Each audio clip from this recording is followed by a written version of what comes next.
Aber selbst der Briefträger würde hier die Sun nicht in die Briefkästen werfen.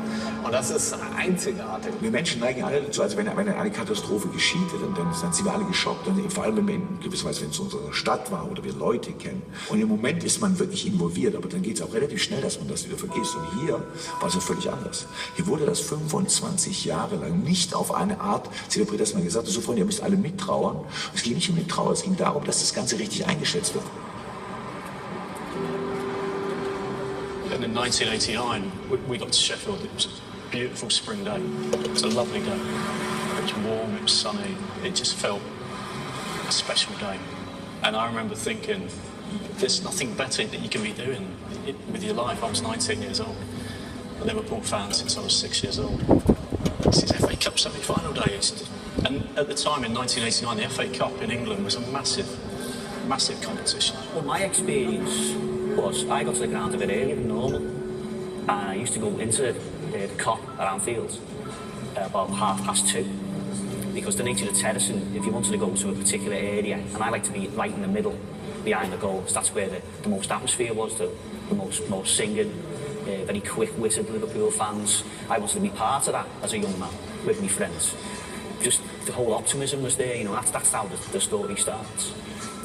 But over the passage of time, the terrace that we were on was getting more and more overcrowded.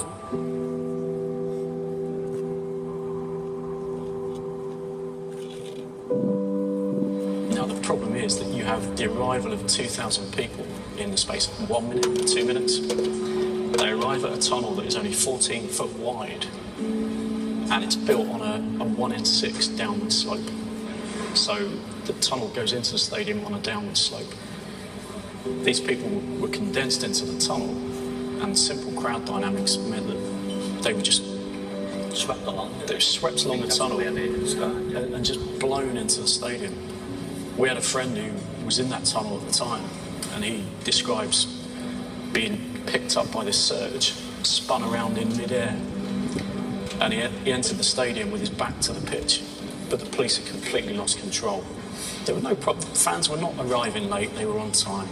The fans were not drunk, they had tickets, all this has been proven.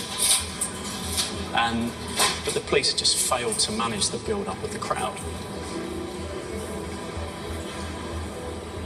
The problem was that I had made the mistake of not putting my arms up, so my arms were by my sides, and they were trapped.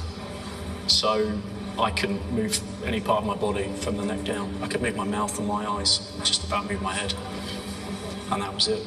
But people's organs began to fail.